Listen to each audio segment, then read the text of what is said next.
Hi there, I'm Minette Satterfield. This is my studio. I'm really glad you're here with me today. And today I'm going to start a project that I've been putting off because I didn't quite know how to do it or what I was going to do. And I realized the only way to start is to start. So that's what I'm going to do here. And I just want to remind you that I film these live in the studio here and I bring them to you unedited. So whatever happens is what's going to happen. And I'm truly not sure. I have this sheet of watercolor paper here behind me and I have some watercolor paints mixed up here.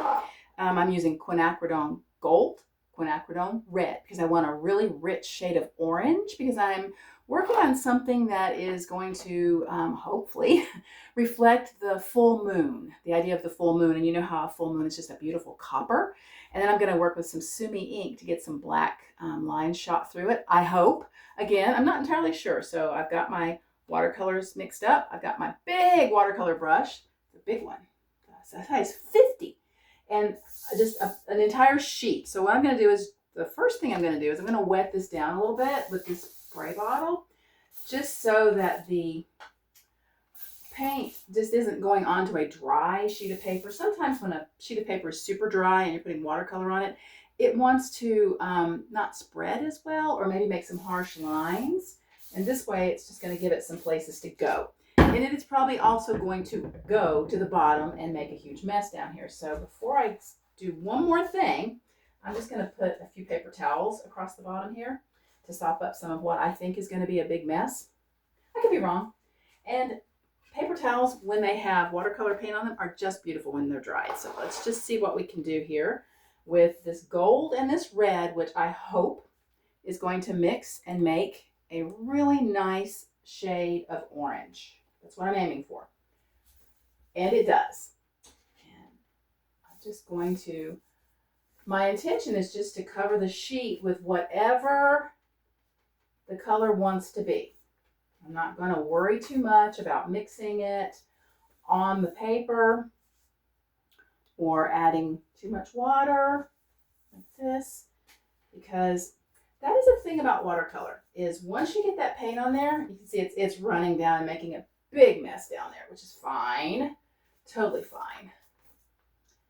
All right, I'm going to need to stop messing with this very quickly now, because that's the thing about watercolor. It's best if you just put it down and leave it alone. Don't even try to touch it up, or see, I'm already starting to touch and poke and carry on with it. It's like, no, leave it alone. It works much better. And I just spilled water all over the place. Okay, then. That's what this big brush is good for. It is good for moving a lot of water. And on a full-size sheet of paper like this, there's a lot of water. So I'm going to set this aside. Fortunately, watercolor usually washes out of things and it doesn't make too big of a permanent mess. So I have this nice sheet of this orangey copper gold variegated color. And yeah, I do have a lot of water coming down here at the bottom. I'm just going to leave it. You can mop it up if you want to. And now what I'm going to do, while it's still wet, because I want this to blend in, is I'm going to use, let me get this out of the way, because I don't want this splattering all over the place again. I have Sumi ink. Dangerous stuff, to be honest. It stains and it goes everywhere. It's got a consistency that makes it want to splatter and splash. So we're going to find out. I have a little disposable cup here. I do not. I usually just squeeze out a tiny little bit of it because you don't need much. That's enough. And then close it back up. Don't leave an open container sitting around. So you can see I have a tiny little bit of black ink in there.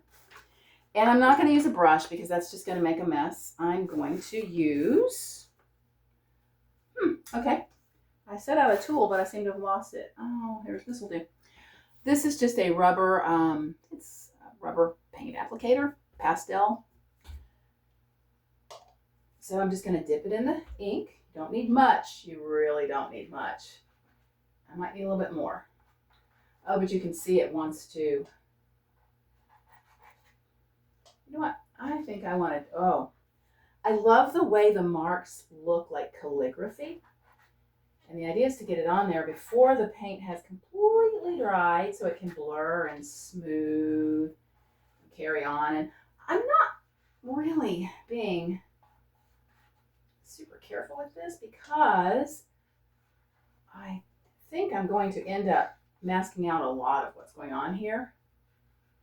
So I get this calligraphy. That's it. That's the word I'm looking for. It's like calligraphy, but not really, but Sumi ink is just beautiful for this. It's really black, it's very dark, and it bleeds just a tiny bit. You know what? I think I should quit now. Again, this is another thing where you don't want to do too much because it'll be overworked.